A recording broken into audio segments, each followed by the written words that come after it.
بالله من الشيطان الرجيم.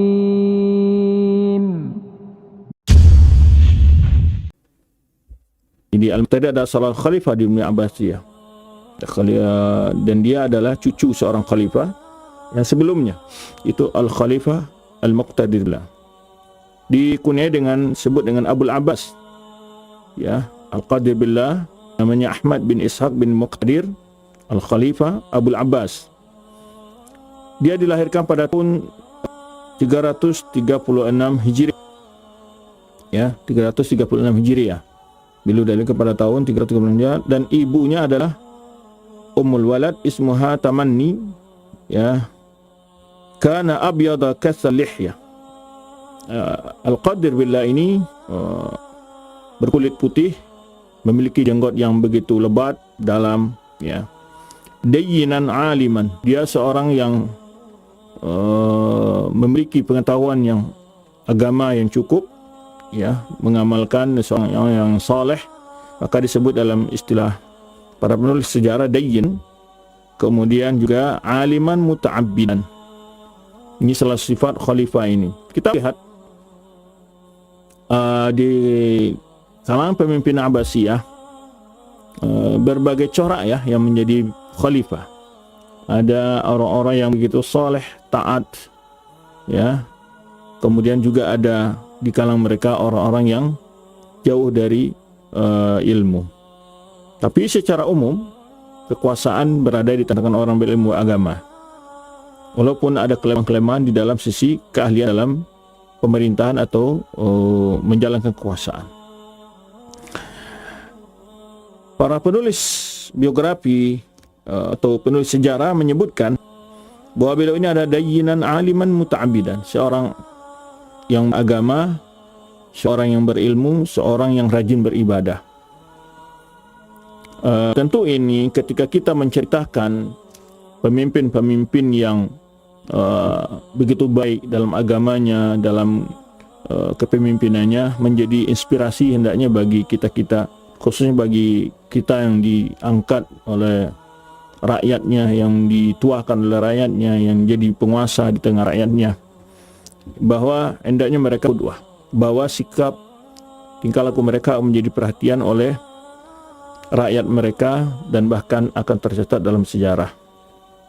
Maka oleh sebab itu wariskanlah kepada rakyatnya, kepada generasi penerusnya contoh teladan yang baik. Jika di antara kita menamanah, ya, untuk mengemban tugas-tugas kenegaraan maupun tugas-tugas keumatan, ya, kita harus memberikan teladan yang baik di dalam kehidupan kita agar dapat menginspirasi orang-orang di sekitar kita. Maka di sinilah pentingnya memilih pemimpin yang soleh, pemimpin yang taat, karena kesolehan dan ketaatan itu akan menjadi tauladan bagi rakyatnya, bagi orang sekitarnya, dan juga akan menjadi inspirasi bagi generasi berikutnya. Sekaligus tentu tidak diragukan lagi bahwa pemimpin yang soleh, yang taat akan dimudahkan oleh Allah SWT untuk menjalankan kepemimpinannya, ya, akan dimudahkan oleh Allah SWT dalam mengurus umatnya, dalam mengurus bangsa dan negaranya, dibukakan jalan-jalan kemudahan. Ini tentu kita perlu melihat bagaimana seharusnya seorang pemimpin itu bersikap, menjalin hubungannya dengan Allah SWT, juga hubungan dengan rakyatnya. Hubungan dengan rakyatnya akan diperbaiki oleh Allah SWT jika hubungannya dengan Allah sangat baik, ketaatan kepada Allah sangat baik.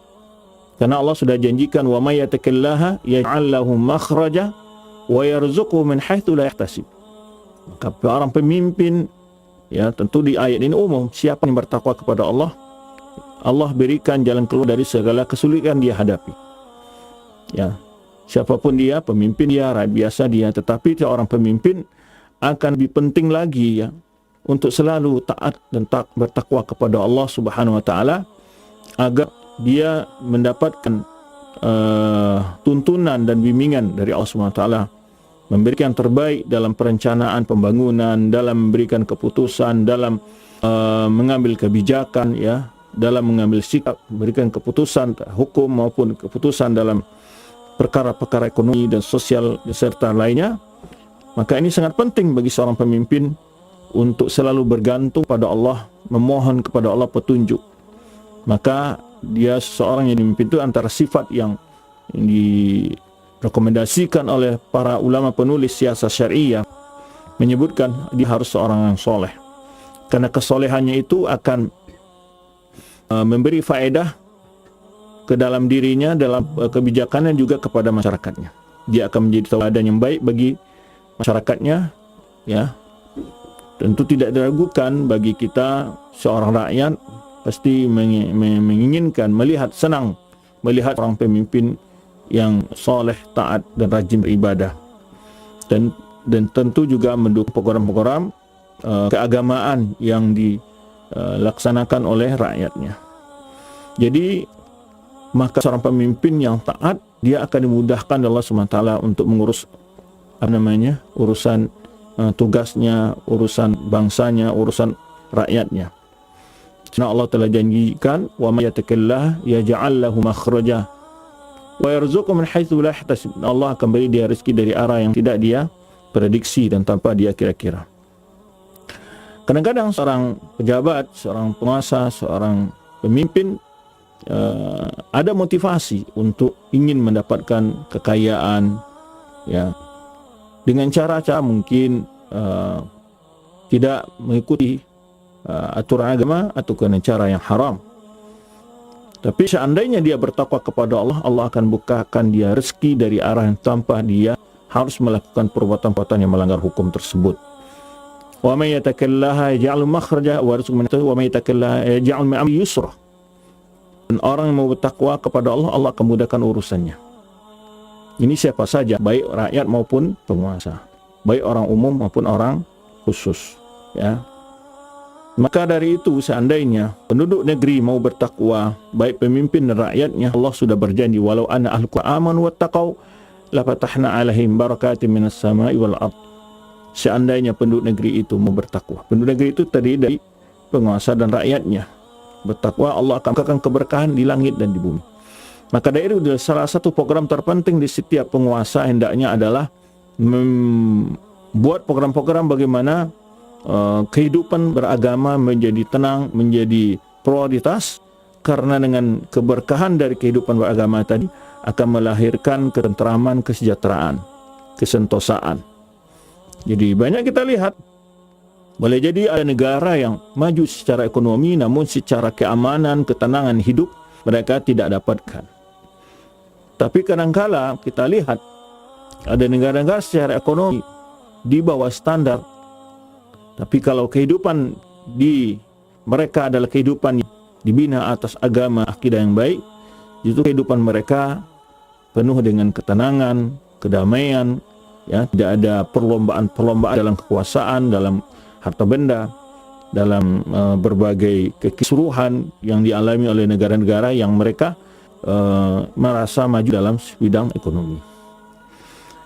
Pemirsa dan pendengar rahmati Allah SWT, maka dari itu kita sebagai rakyat, agar lahirnya pemimpin-pemimpin yang saleh, juga kita perlu membentuk diri kita agar rakyat yang selalu bertakwa kepada Allah, agar kita diberi pemimpin oleh Allah SWT, pemimpin yang sayang, yang penuh terpercaya dalam menjalankan tugasnya. Karena Hasan Basri ketika mengomentari bagaimana kekejaman Hajjaj bin Yusuf, gubernur Kufah, Hasan Basri, seorang tabi'in murid Ibnu Mas'ud, mengomentari, memberi tanggapan bahwa diangkatnya Hajjaj bin Yusuf sebagai gubernur rakyat Kufah adalah sebagai balasan terhadap tindakan dan perilaku rakyat Kufah yang banyak melanggar aturan agama. Kita tahu bahwa rakyat Kufah di masa Khalifah Umar bin Khattab sudah mulai melakukan berbagai bentuk penyimpangan dan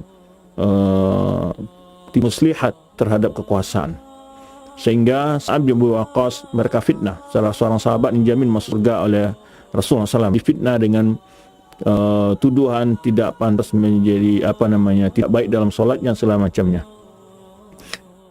Kemudian berlanjut dengan peristiwa terbunuhnya Husain dan berbagai peristiwa lainnya, ya, juga di sana terbunuh Ali bin Abi Thalib dan banyak peristiwa-peristiwa lain terjadi di Kufah.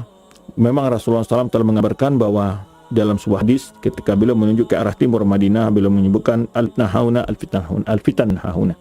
Wa fitnah akan lahir dari arah ini dan dari ini, yaitu disebutnya ada beliau menunjuk ke arah Najd, ini maksud adalah Kufah.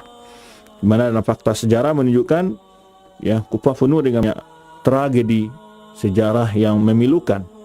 Maka Hasan Basri menyebutkan diangkatnya Hajjaj bin Yusuf sebagai gubernur adalah sebagai balasan perbuatan dari kedurhakaan, kemaksiatan, kemungkaran yang merajalela di Kufah.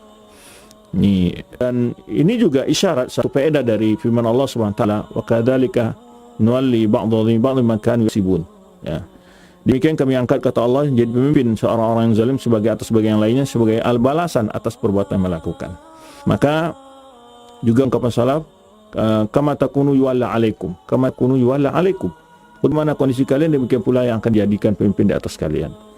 Jika rakyat penuh tipu muslihat, rakyat orang-orang yang suka berkhianat, orang yang berbohong dan berdusta, maka akan lahir pula di tengah-tengah mereka pemimpin-pemimpin yang membalas perbuatan yang sama di tengah-tengah mereka.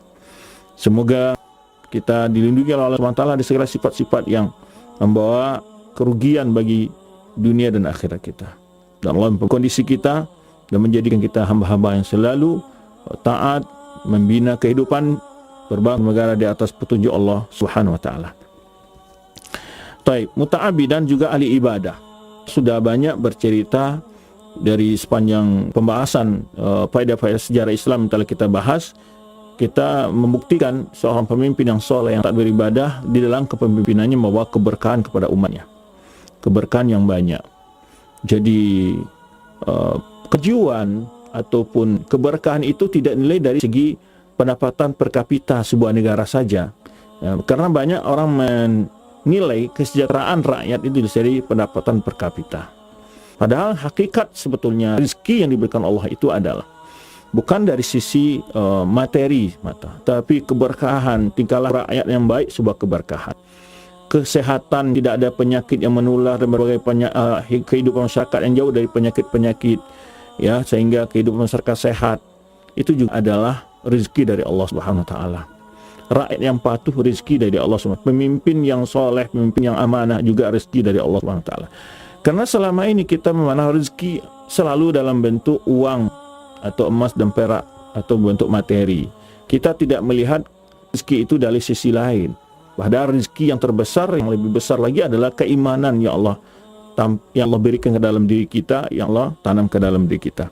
Maka oleh sebab itu kita yakin ya sepenuhnya bahwa kebahagiaan itu bukan dari sisi kemajuan ekonomi semata, tetapi yang lebih penting lagi adalah kalau kita lihat bagaimana kondisi kaum muslimin sebelumnya hidup dengan ekonomi yang pas-pasan. Bahkan Rasulullah SAW, hamba yang paling cintai Allah di masa Khalifah Rasyidin, mereka hidup dalam ekonomi yang sulit, tapi mereka tetap hidup dalam keadaan damai, tentram, sejahtera. Baik, karena kalau seandainya kebahagiaan itu bersumber dari ekonomi, tentulah Allah dan akan mengutus para rasul dengan membawa konsep ekonomi dan konsep kehidupan beragama. Baik, tapi agama ini menghitung juga memberikan tuntunan bagaimana kehidupan berekonomi yang sesuai dengan aturan ilahi, kehidupan berpolitik yang sesuai aturan ilahi, ya, dan tidak sebagaimana pendapat sebagian orang ingin memisahkan antara aturan Islam dengan dunia politik.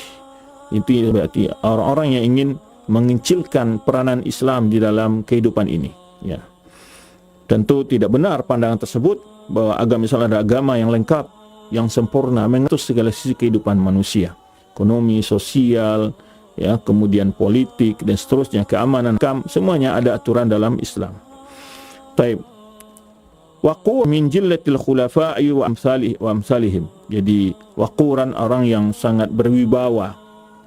Ya, ini juga kadang-kadang menyebabkan tidak dihargainya seorang pemimpin, kurangnya wibawa seorang pemimpin. Kadang-kadang seorang pemimpin di dalam sikap, dalam kata-kata tidak menjaga wibawa kepemimpinannya. Maka seorang pemimpin tentu setiap kalimat yang keluar dari mulutnya, setiap sikap yang diambil akan merupakan manifestasi gambaran dari sikap kepribadiannya. Sehingga rakyat akan menilai siapa dianya. Maka oleh sebab itu seorang pemimpin ketika memberikan sebuah statement, sebuah tanggapan, tidak tergesa-gesa tetapi harus dengan perhitungan yang matang, tidak meresahkan, tidak merugikan rakyatnya atau tidak menimbulkan keresahan di tengah rakyatnya. Waquran, berwibawa. Jadi tidak pantas seorang pemimpin yang memiliki wibawah dengan melakukan perbuatan-perbuatan yang hina, perbuatan-perbuatan yang olok-olok, perbuatan yang bermain-main. Ya, seharusnya seorang pemimpin itu menggambarkan bagaimana keseriusannya di dalam memerintah. Ya. Minjil itu khulafa wa amsal, termasuk dari para khalifah yang yang jilla, yang terhormat, yang berwibawa, pemimpin khalifah yang besar-besar, maksudnya yang memiliki peranan di dalam memimpin umat. Sehingga Ibnu Salah menjadikan dia termasuk dari kalangan ulama Syafi'iyah. Dalam Ibnu Salah menulis sebuah tabaqat Syafi'iyah, menulis biografi para ulama-ulama yang bermadzhab Syafi'i. Maka Al-Qadir Billah Ahmad bin Ishaq Al-Muqtadir ini disebutkan salah seorang ulama dari ulama Syafi'iyah dalam biografi Ekstrafedi, terjemahan ulama-ulama Syafi'i yang ditulis oleh Ibnu Salah. Ya.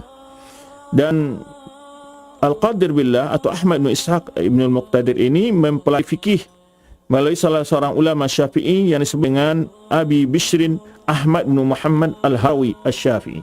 Ya. Khatib Al-Baghdadi menyebutkan kana minad-din wa idamat tahajjud. Ya, orang yang betul-betul memegang agama, kemudian juga orang yang sangat selalu serius menjaga salat tahajudnya. Ya, wa sadaqat ala sifatin ishtahar anhu, dan juga seorang yang suka berderma, sedekah, bersedekah. Ya. Jadi seorang pemimpin ya visinya atau ya tidak sekedar menumpuk harta untuk 7 keturunan, tapi dia adalah seorang yang menginfakkan harta yang dia dapat dari gajinya atau dari pemberian negara kepadanya. Dia suka berinfak, suka bermah. Ya. Tidak sedikit dalam sejarah Islam kita temukan seorang pemimpin yang mengorbankan hartanya demi untuk kesejahteraan rakyatnya. Bukan sebaliknya, mengorbankan rakyatnya demi kesejahteraan keluarga dan koleganya. Nah, ini perbedaannya. Dan pemimpin-pemimpin ini tentu pasti dirindukan oleh semua orang. Akhirnya pemimpin yang soleh, yang suka bersedekah, yang suka beribadah, yang mengetahui agama. Sehingga lahirlah putusan yang mendukung kehidupan beragama lebih baik dengan masyarakat. Di sini juga seorang masyarakat bertanggung jawab, kita bersama melahirkan pemimpin ini, mendidik anak-anak kita menjadi anak-anak yang paham agama. Kelak mungkin saja dia akan menjadi seorang tokoh, mungkin saja seorang yang menjadi pejabat, sehingga dia memiliki modal agama untuk menjadikan jabatan sebagai wasilah khidmah bagi agama dan umatnya. Kemudian juga dia bukan sekedar seorang khalifah biasa, ya, dia sebut kita katakan seorang ahli ibadah, juga ulama, ya, ahli fikih, juga orang yang derma, suka berinfak. Wa sannafa kitaban fil usul, dan juga dia seorang yang menulis kitab agama, ya, menulis kitab dalam ilmu akidah. Di mana dalam kitab usul di sini, usul fikih dimaksudnya, beliau menulis kitab dalam kitab akidah menyebutkan sana keutamaan para sahabat Rasul. Kenapa? Karena di masa kepemimpinan Al-Qadir Billah, kita tahu ada Al-Hakim Al-Ubaidi yang berkuasa di Mesir, yang mana kekuasaannya sudah hampir menyaingi kekuasaan Khilafah Bani Abbasiyah di Baghdad. Nah, maka beliau menulis akidah untuk menjelaskan kebatilan akidah yang disebarkan oleh orang Syiah Rafidah menghina para sahabat Rasul sallallahu alaihi wasallam. Nah, beliau menulis kitab ini, dan dalam kitab ini dalam tentang keutamaan sahabat, ya, dan juga membantah paham Mu'tazilah, ya, menjelaskan dalil-dalil kebatilan orang Mu'tazilah yang menyatakan Al-Quran itu adalah makhluk. Ya, jadi ada dua sisi yang perlu bahas ini. Ini juga melihat kondisi yang dihadapi oleh masyarakat di Islam saat itu, adanya kelompok yang berkuasa, yaitu yang memiliki akidah suka mencela para sahabat Rasul SAW, bahkan mungkin mengkafirkannya. Demikian pula tersebarnya paham, yaitu paham Mu'tazilah, yang mengatakan Al-Quran adalah makhluk yang telah pernah lahir di masa kekuasaan Ma'mun. Itu mereka tetap saja, keberadaan mereka tetap tidak punah, tetapi ada yang mewarisi. Maka Al-Qadir Billah menulis kitab akidah yang membahas topik-topik untuk menjelaskan akidah Ahlussunnah wal Jamaah dalam pembahasan tersebut. Kemudian kitab tersebut dibaca setiap hari Jumat dalam halaqah Ashabul Hadis, kata Khatib Baghdadi. Jadi kitab itu memuat akidah Ahlussunnah wal Jamaah. Kemudian kitab itu dibaca setiap Jumat di halaqah Ahli Hadis, ya. Wa hadurhu nas muddat khilafatihi. Jadi di mana kitab akidah ini dipelajari setiap hari Jumat bersama ahli hadis. Ahli hadis membahas kitab tersebut dan dihadiri oleh masyarakat umum, ya, itu dilaksanakan selama masa kekhalifahannya. Jadi seorang pemimpin menurut kitab membahas akidah untuk yang harus yakin oleh rakyatnya, sehingga kitabnya menjadi kitab yang dipelajari, ya, karena dia ada seorang pemimpin, tentu dihargai, ya, dan kemudian kitabnya tersebut dipelajari oleh para ahli hadis, diajarkan hadis kepada masyarakat awam, ya. Jadi kepemimpinannya selama 41 tahun 3 bulan. Jadi 41 tahun dia berkuasa Al-Qadir Billah ini.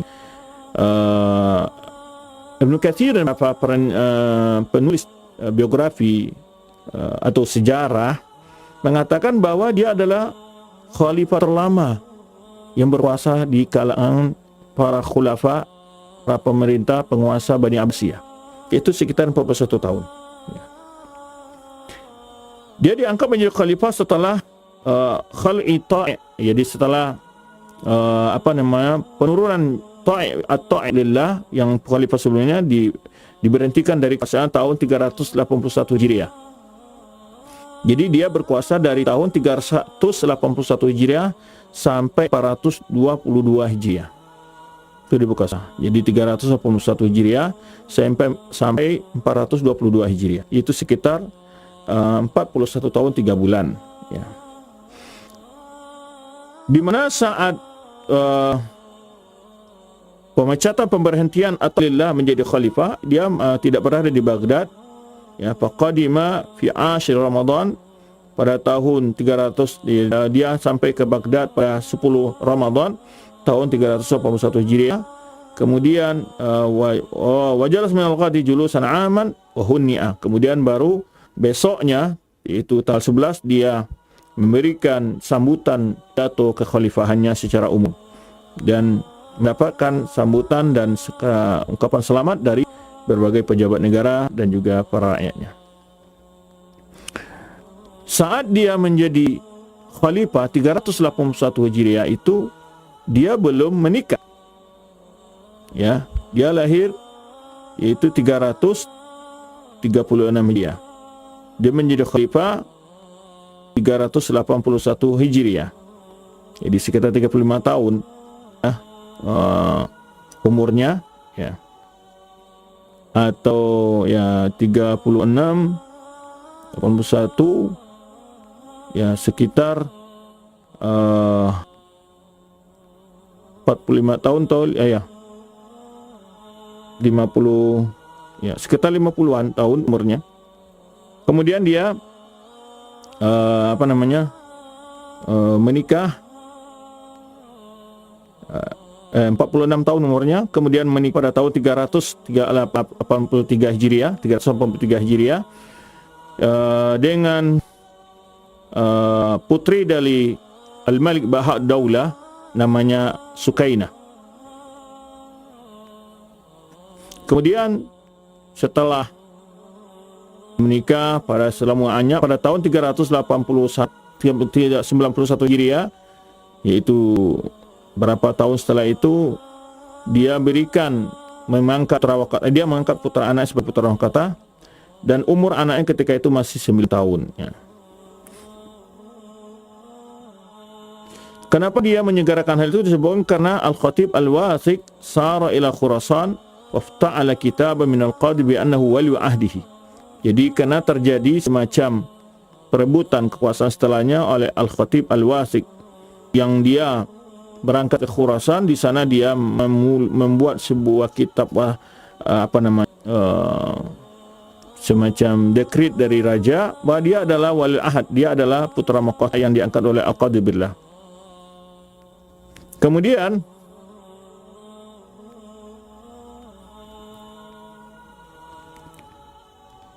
Hal itulah tujuannya untuk membatalkan tipuan dari Al-Wasik ini. Dia menyatakan resmi untuk mengangkat anaknya sebagai putra mahkota.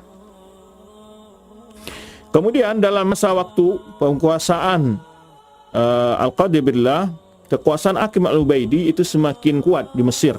Mana kita sebutkan salah satu mazhab dari sekte Syiah Al-Tiniyah, itu Al-Fatimiyah yang berkuasa di Mesir, ya, semakin memperluas kekuasaannya. Kemudian dengan demikian Al-Qadir Billah berusaha membuka topeng penipuan dari Al-Ubaidi, Hakim Al-Ubaidi. Al-Hakim Al-Ubaidi ini disebutkan itu di mana dia mewajibkan pada rakyatnya, bahkan kepada semua orang itu, jika disebut nama Hakim Al-Ubaidi, orang harus sujud. Bayangkan, dia mengaku sebagai Tuhan, dia juga menghalalkan perkara-perkara yang haram dalam agama. Dia memiliki pemikiran mazhab yang sangat membahayakan akidah kaum muslimin.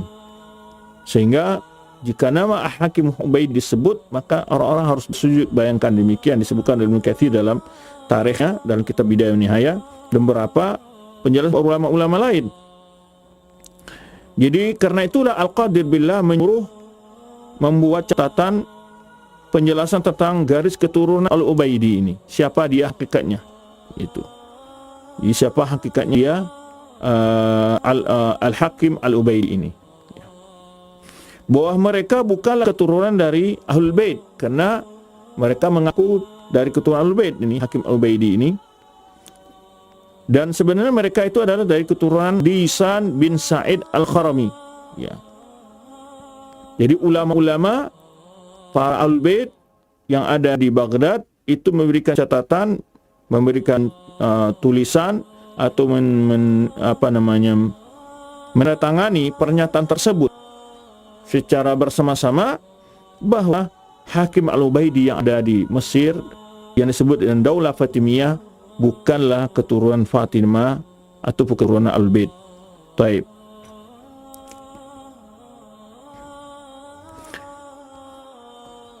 Bahwa kakek mereka di situ disebutkan dari Mahdar itu catatan garis keturunan Hakim itu.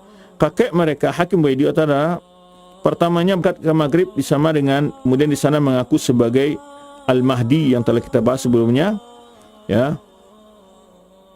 Pada dasarnya mereka awalnya adalah keturunan dari kelompok orang Khawarij, ya. Kemudian memiliki pemahaman kedikan, ya, kemunafikan. Kemudian juga membawa akidah Majusiyah yang mereka meyakini dua Tuhan dan mereka mempertuhankan pemimpin mereka. Kemudian atal hudud, mereka membatalkan, mengingkari tentang hukum-hukum Islam, wabahul furuj, dan menghalalkan perbuatan-perbuatan zina dan segala macamnya. Wasafaqud dima, mereka juga sangat banyak membunuh kaum muslimin. Wasabbul anbiya, mereka juga mencela para nabi, ini keyakinan, wala'anus salaf, dan mereka juga orang-orang yang melaknat para ulama-ulama salaf. Wadda'u ar-ruwiyah, dan di antara kepemimpinan Al-Fatimiyah ini juga mereka mengaku memiliki sifat ketuhanan, ya. Kemudian Al-Qadir Billah juga menyuruh para fuqaha Mu'tazilah untuk bertobat dari akidah mereka.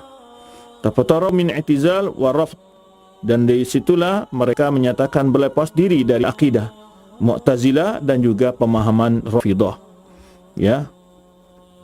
Wa ukhira hududuhum bidzalik, ya. Wa ukhira khututuhum bidzalik, jadi dibuat perjanjian.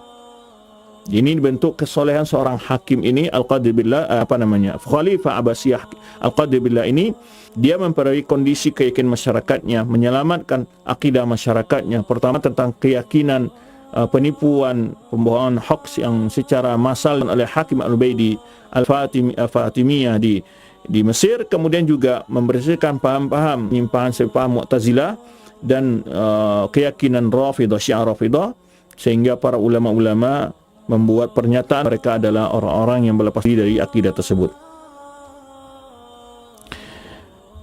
Pada tahun yaitu 315 398 Hijriah, ini dikisahkan oleh Ibnu Katsir juga di sini, 398 Hijriah, terjadi suatu fitnah, yaitu antara Syiah dan Sunnah di Baghdad ini, ya.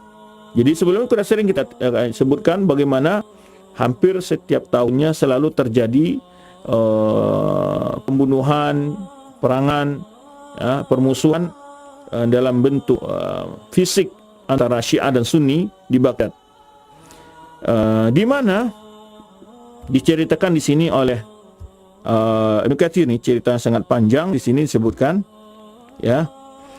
Ya, di fi Ashir Rajab, di 10 tanggal 10 bulan Rajab tahun 398 Hijriah ini, jarat fitnatun bainar Rafidah was Sunnah. Terjadi perperangan atau pembunuhan antara Syiah Rafidah dengan orang-orang Sunnah.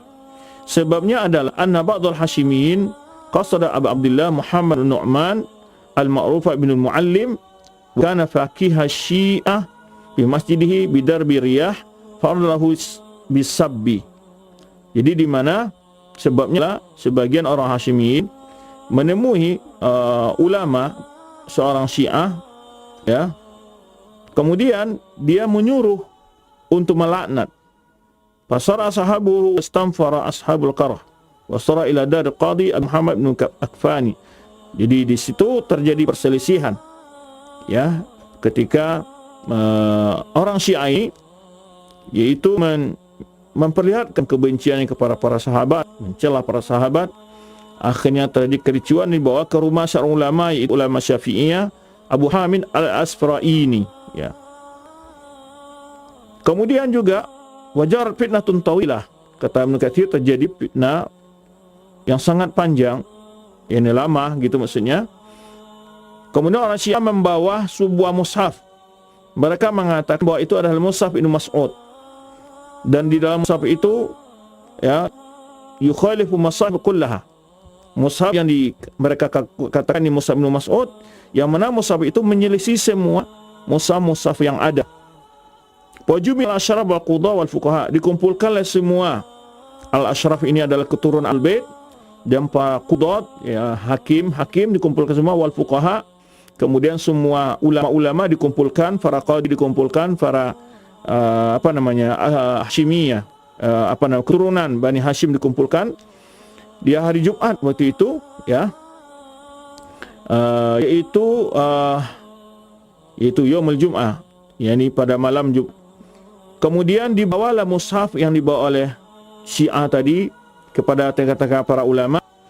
Kemudian Syekh Abu Hamid al-Asfaraini dan para ulama memerintahkan untuk membakar mushaf yang dibawa orang Syiah tersebut. Fa'ala dzalika min mahdar minhum, disahkan oleh para ulama semua.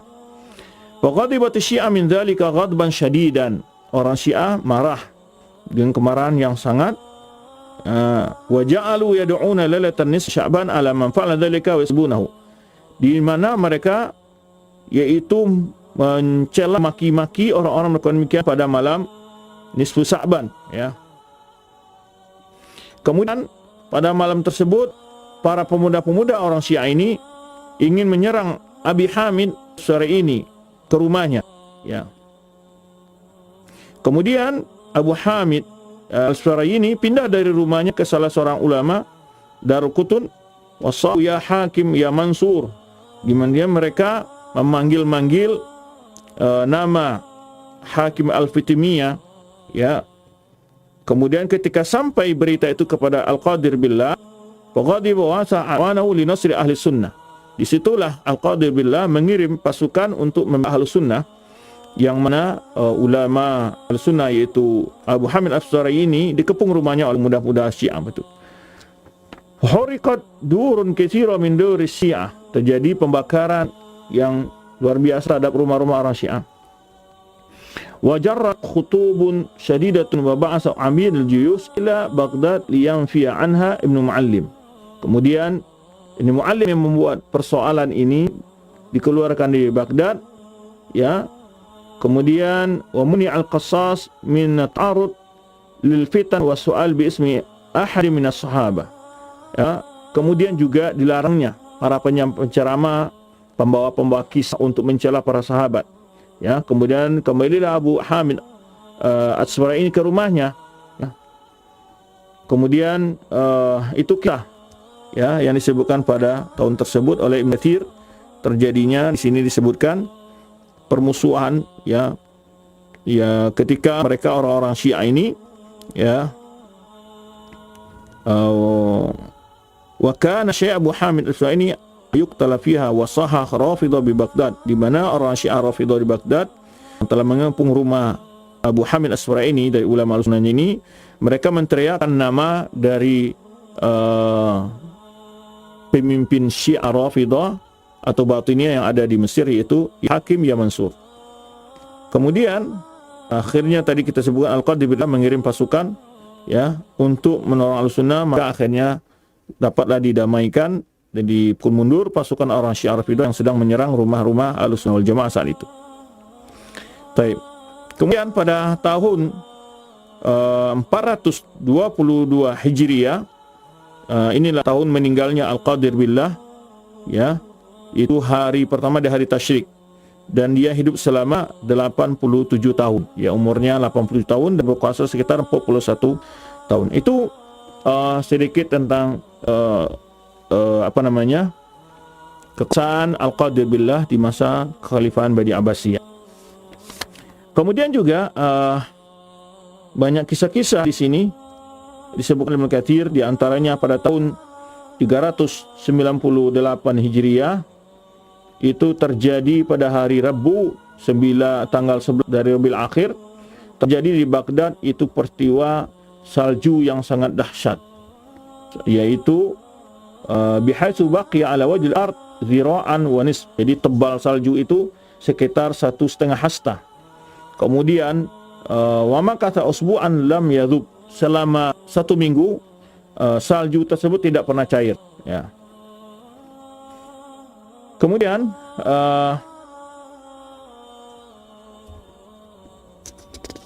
sebutkan beberapa peristiwa lain juga. Ibnu Katsir menyebutkan lebih rinci tentang peristiwa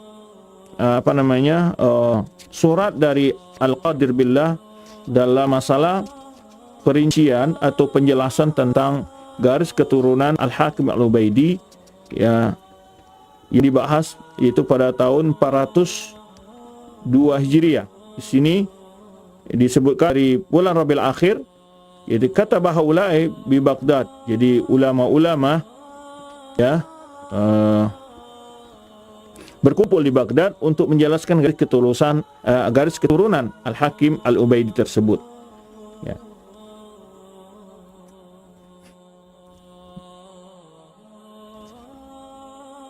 Jadi waqata fi dzalik jama'atun min ulama wal qudah wal fuqaha wal ashraf wal amatil wal mu'addilin was salihin. Jadi berbagai tokoh ya diundang untuk menjadi saksi tentang kebatilan, pengakuan, kebohongan publik yang dilakukan oleh Hakim Al-Ubaidi Al-Fatimiyah yang mereka mengaku sebagai keturunan dari Al-Ubaid. Baik. Semuanya sepakat bahwa An-Najim di Mesir, yaitu pemimpin, yaitu Mansur Ibn Nizar Al-Mulaqab Al-Hakim ya, yaitu adalah anak dari Ma'ad bin Ismail bin Abdurrahman bin Said. Ini disebutkan ketika dia pindah ke Maghrib, dia bernama Usama bin Ubaidillah. Kemudian dia bergelar dengan Al-Mahdi ya. Wa man min salafi min al-ajnas wal arjas. Ini disebutkan di sini mereka adalah pertama-tama adalah Adiyatul Khawarij. La nasabalahum fi waladin Ali bin Abi Thalib. Mereka adalah orang-orang pada awal mengaku sebagai Khawarij dan tidak ada hubungan garis keturunan sedikit pun antara mereka atau bagi mereka dengan keturunan Ali bin Abi Thalib. Ya. Bahkan wala ta'laquna minhu bisababin. Tidak ada hubungan apa sama sekali dengan keturunan Ali bin Abi Thalib. Wa anu munazzan an batilin, bahwa Ali bin Abi Thalib lebih lepas diri dari kebatilan mereka. Wa alladhi da'ahu min al-intisab batil wa zawrun. Bahwa pengakuan mereka menisbahkan diri mereka keturunan Ali bin Abi Thalib adalah sebuah kebohongan dan kedustaan. Ya. Wa anum la ya'lamuna ahadan min ahli buyut at-talibin tawaqqafa an itlaq al-qawl fi haula al-khawarij annahum adiya. Wa kana hadha al-inkar li batilihim sya'i'an fi haramaini. Munculnya pengingkar ini karena banyaknya mereka melakukan kemungkaran-kemungkaran di Haram, itu di Makkah dan Madinah, yang menyebabkan para ulama mengambil sikap demikian. Ya.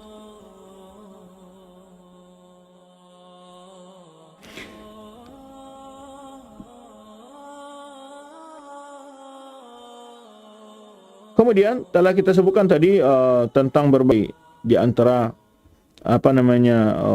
faham Al-Hakimi, Hakim Mesir Fatimiyah ini, mereka mencela para nabi, mencela para sahabat, menghalalkan yang haram, mengharamkan yang halal, segala macam, berbagai macam hal yang mereka lakukan.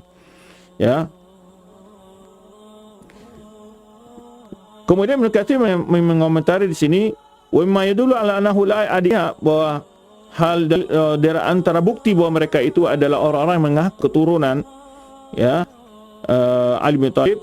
Sebenarnya disebutkan para ulama adalah annahum la nasaba lahum ila Ali wala ila Fatimah kama yazun. Mereka tidak punya hubungan keturunan sedikit pun kepada Ali dan tidak pula kepada Fatimah sebenarnya pengakuan mereka. Kemudian qalu Ubaidillah bin Husain ibn Ali hina arada dukhul Iraq. Di sini sebutkan itu perkataan Abdullah bin Umar kepada Husain bin Ali ketika dia pergi ke Iraq. Wadhalika kutub awami ahli Kufah ilai bi bai'ah. Kisahnya adalah di mana? Ya. Disebutkan sini panjang ceritanya Ibnu Katsir.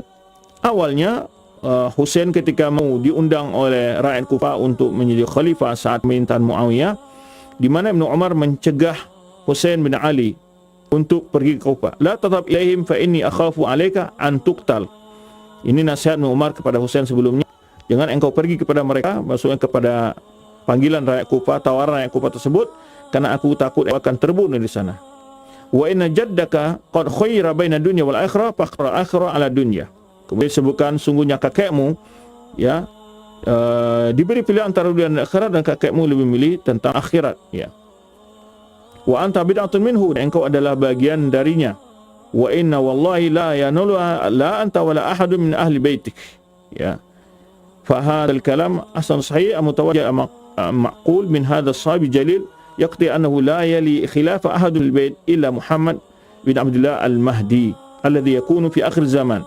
Jadi akhir dari yang berkuasa dari Al-Bait adalah Al-Husain ini, ya, Husain bin Ali. Yang disebutkan mereka di sini. Nanti di akhir zaman baru datang Mahdi Al-Muntazar, yaitu disebut dengan Muhammad bin Abdullah Al-Mahdi. Kemudian, ya, disebutkan kama sayati bayan anna fasala fi hadits malahim anna haula qad malaku diyar Mesir muddat tawila. Jadi Bani Fatimiyah ini telah berkuasa di Mesir dalam masa yang cukup panjang. Padahal dzalika dilalatan qawiyyah zahira annahum laysu min ahli baitin nubuwah, bahwa mereka bukanlah bagian dari keturunan Al-Bait, keturunan keluarga Nabi. Kama nassa alaihi sadatul qudha wasyuhud wal fuqaha wal kubara. Sebenarnya telah bersaksi atas demikian para ulama, para qadi, ya, tokoh-tokoh, para kabilah-kabilah. Kemudian hal itulah membuat Qadi Al-Baqillani menulis sebuah kitab, ya, untuk membantu mereka, itu Kashful Asrar wa Hatkal Astar. Judul dari seorang ulama Baqillani ini menulis tentang membuka hakikat tabir keturunan dari khalifah kekuasaan Fatimiyah yang ada di Mesir tersebut. Di sana Al-Baqillani membuka berbagai hal-hal yang tersembunyi di dalam pemerintahan Fatimiyah yang ada di Mesir tersebut. Kemudian disebutkan di sini wa kana yaqulu fi imaratihi, di mana Baqillani menyebutkan haulai qaumun yudhiruna rafada wa yubtinuna al-kufra al-mahdh. Baqillani menyebutkan mereka secara zahir menampilkan mazhab sebagai seorang berpaham Rafidah, tapi dan mereka menyimpan keyakinan yang kufur, kata Al-Baqillani. Taib. Ini tentang tanggapan para ulama ketika telah semakin kuatnya kekuasaan Bani Fatimiyah yang ada di Mesir. Akhirnya dijelaskan oleh para ulama yang di Baghdad bahwa kekuasaan Al-Qadr billah tentang hakikat turun mereka supaya manusia tidak tertipu, karena banyak orang terpengaruh dengan pengakuan mereka tersebut sehingga mereka meyakini kebenaran yang dipahami yang dibawa oleh kerajaan atau kekuasaan Fatimiyah yang ada di Mesir saat itu. Akhirnya para ulama mengambil sikap menjelaskan, mengupas tentang hakikat keturunan mereka dan juga keyakinan mereka. Baik, demikian pembahasan yang dapat kita bahas, karena masih banyak sebetulnya pembahasan-pembahasan lain, tetapi ke waktu yang batas kita, ya di masa kekuasaan-kekuasaan yang ada di masa pemerintahan Al-Qadr billah, ada Al-Buwayhiyun, ya, dan juga ada kekuasaan di sana namanya Al-Hamdaniyun, juga kekuasaan As-Samaniyun, ya, kemudian juga Al-Ghazniyun. Ini kekuasaan-kekuasaan yang sudah berusaha melepaskan diri dari kekhalifahan Bani Abbasiyah. Kemudian Al-Ubaidiyun, ya,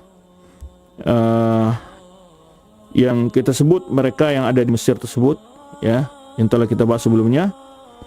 Kemudian kekuasaan Al-Umayyah yang ada di Andalus, ya, ada di Andalus. Ini berbagai pemerintahan yang ada di masa khalifahan Al-Qadr billah. Dan kemudian juga di Yaman juga berdiri sebuah kekuasaan yaitu Daulah Bani Ziyad, ya. Demikian yang dapat kita bahas. Semoga apa yang telah kita bahas dapat kita ambil faedahnya. Wallahu a'lam bishawab.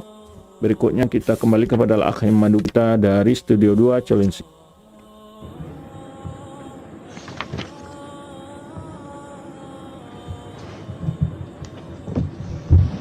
Barakallahu fikum, jazakallahu khairan. Terima kasih Ustaz atas nasihat dan bimbingan yang bermanfaat yang telah disampaikan kepada kami di kesempatan Jumat pagi hari ini. Semoga menjadi tambahan ilmu dan Allah mudahkan untuk kita amalkan dalam ketaatan kepada Allah Subhanahu wa taala ilmu tersebut. Ikhwatul Islam, bagi Anda yang bertanya silahkan bisa Anda langsung masuk di line telepon 0218236543 atau pesan singkat di 0819896543. Kami bacakan terlebih dahulu dari pesan singkat dari saudara kita Ahmad di Jakarta yang bertanya sebagai berikut. Ustadz mau bertanya, bolehkah kita menjadi pejabat di negara yang tidak berdasarkan syariat Islam? Silakan Ustadz. Baik, perlu kita jelaskan dulu tidak berdasarkan syariat Islam apa yang maksud di situ. Jika secara mutlak, ya, kemudian kita punya peluang untuk memberikan usulan dan dapat memberikan masukan-masukan, tentu tidak bermasalah. Yang penting di sini kita dalam rangka memperbaiki kondisi yang ada, ya. Tetapi bila hanya kita akan menjalankan hukum yang memaksa kita untuk melakukan hukum bertentangan dengan Al-Quran, tentu hal ini jelas tidak boleh.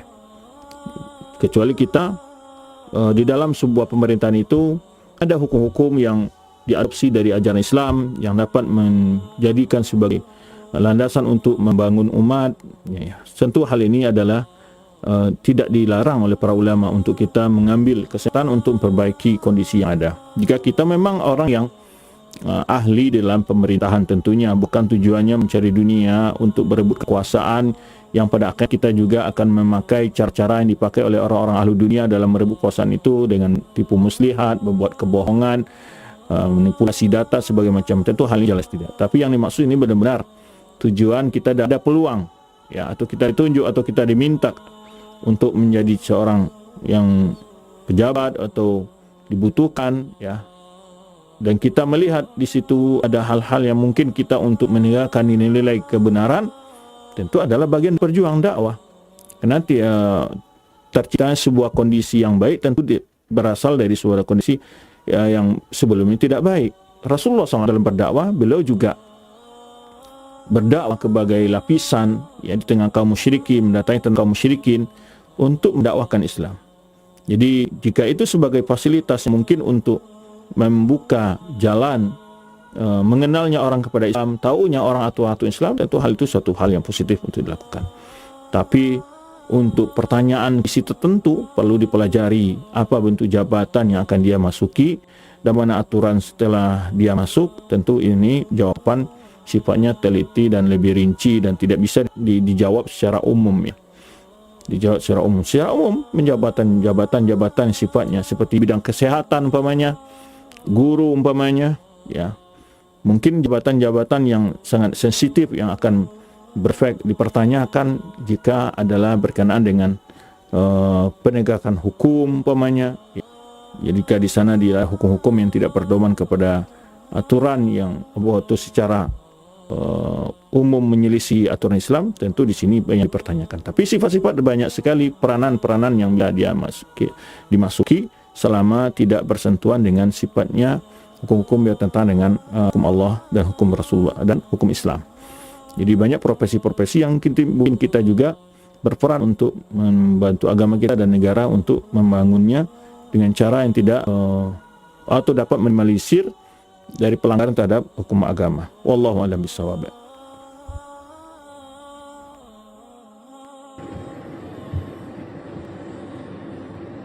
Ustaz, barakallahu fikum, jazakallahu khairan atas nasihat dan jawabannya, semoga bermanfaat untuk kita semua.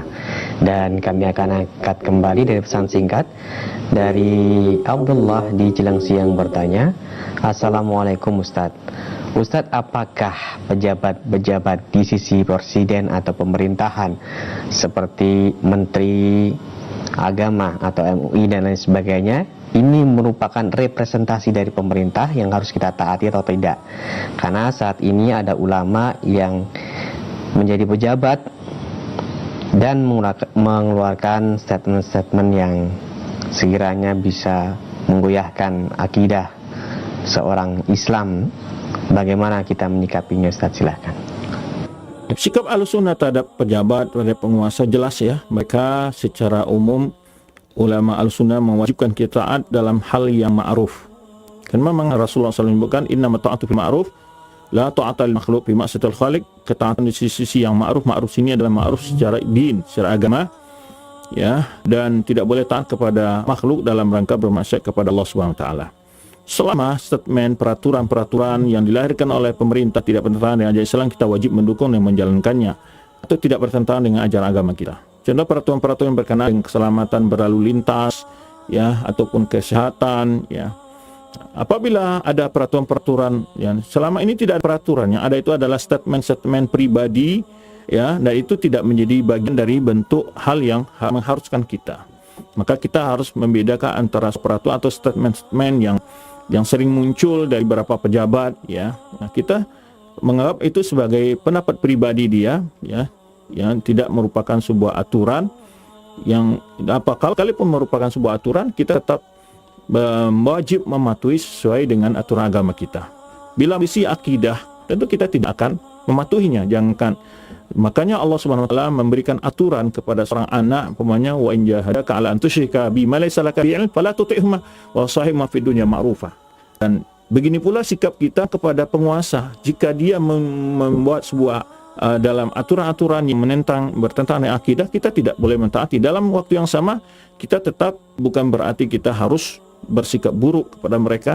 Ya wa sahibhuma fid dunya, kita juga bertingkah laku yang baik, tetap menggunakan bahasa yang baik ya, dan juga tetap menyelaksanakan peraturan-peraturan yang lain tidak bertentangan berseberangan dengan akidah kita. Kan peraturan itu ada yang sifatnya yang hanya sekedar untuk memberikan kemudahan ya, dan tidak bertentangan dengan agama kita, baik hubungan kesehatan, keselamatan lalu lintas dan berbagai perkara-perkara lainnya ya, maka wajib kita taati walaupun tidak diperintahkan dalam agama kita, selama tidak bertentangan dengan ajaran agama. Bila bertentangan dengan ajaran agama, siapapun yang berkata, bahkan orang tua kita sendiri, kita tidak taat kepada orang tua kita. Itu kepada orang tua kita tidak boleh taat. Fala tuti'huma, tidak boleh taat. Itu orang tua kita. Yang kita wajib juga taat, ya. Tapi bukan berarti tidak ketaatan kita itu membuat kita juga membangkang dalam perintah-perintahnya yang sesuai dengan aturan agama. Demikian siapapun, bahkan bukan penguasa saja, seorang ustadz, seorang kiai, seorang apapun saja ya, pendapat mereka tetap berada di bawah Al-Quran dan Sunnah dan pemahaman salafus saleh ya. Kita tidak boleh fanatik, tidak boleh ta'assub ya. Taat kepada pemimpin ya, ya alladzina amanu ta'allahu wa rasulul amri minkum, Itu para ulama menyebutkan uli amri minkum, termasuk ada yang menafsirkan bukan hanya penguasa tapi juga umara dan ulama, bukan sekedar umara. Jadi semuanya taatan kepada pemimpin dan umara dan ulama tadi harus tidak bertentangan dengan taat kepada Allah, taat kepada Rasul. Oleh sebab itu perintah yang pertama dari taat kepada Allah, perintah kepada Rasul, kemudian pada para pemimpin tersebut ahli tafsir menafsirkan dengan dua pendapat dan menyebutkan adalah penguasa pemimpin dunia ini, ya, para penguasa, para pejabat. Ada yang menyebutkan adalah ulama, termasuk keduanya. Ibnu Katsir dan beberapa ulama lain merujikan bahwa mencakup kedua komponen tersebut, yaitu bahwa pemimpin itu ada pemimpin urusan agama dan pemimpin urusan dunia, yaitu umara dan ulama ini wajib kita taati dalam cara selama tidak menyisihi ketaatan kepada Allah, taat kepada Rasul. Demikian, wallahu a'lam bishawab.